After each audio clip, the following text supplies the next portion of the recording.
All right, so in this video I'm going to teach you how to add mixed numbers with regrouping. So I'm going to show you exactly what that means and how to do it. All right, so same thing as before. I'm actually going to cover up this second part. I'll just work with one side at a time. So same thing as before, I like to set up my problems vertically. 2 7/8 plus 1 3/4. Okay, and then I like to cut that in half, so we're only working with one side at a time.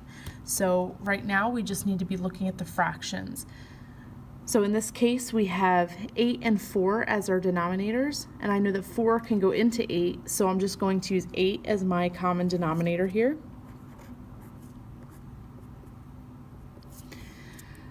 Up here, 8 is turning into 8, so 7's just going to stay at 7.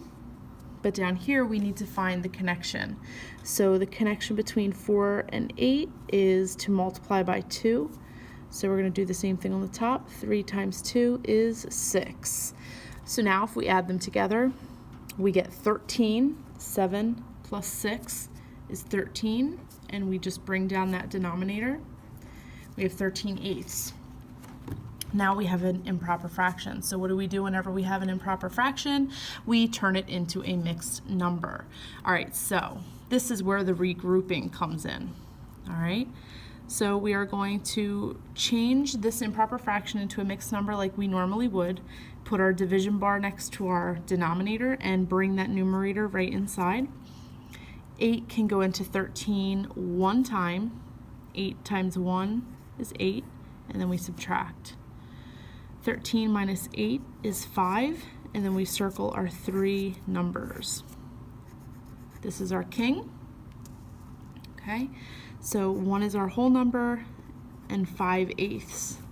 The 5 and the 8 is our fraction. So now we have 1 and 5/8, but that's not going to work on this side of our fraction. So what we actually are going to do is we are going to take that 1, that whole number, and we are going to move that, and it's like we're carrying the 1. We're going to bring that whole number and put it on the whole number side and carry it on the top. And then this 5/8 is now our new fraction. Okay, so I'm going to kind of separate all this. Okay, 5/8 is our new fraction for our answer, and that 1 came over here as a carry. So now we're going to add up the whole numbers. 1, 2, 3, 4. So our answer is 4 and 5/8.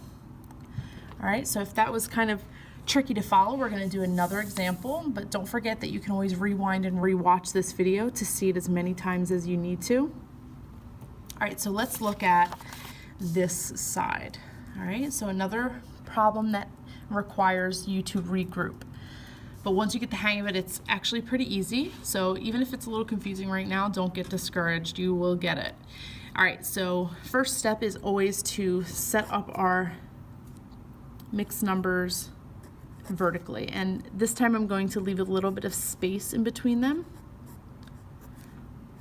just so you can see what that looks like. You may want to do that as well. It's totally up to you. Okay. So I've separated my whole numbers and my fractions. I'm actually going to label each side. So this is the whole numbers side, and this is our fraction side. Okay. So we first want to start with our fractions. So I'm just going to cover up the whole numbers, start with our fractions. We have a 5 and a 4 as our denominators, and I know that both 5 and 4 can go into the number 20, so I'm going to use 20 as my common denominator. Okay. Now let's find our connection. So 4 to 20, I know the connection there is to multiply by 5. So I'm going to multiply by 5 on the top. 3 times 5 is 15. Okay, so now that fraction's finished.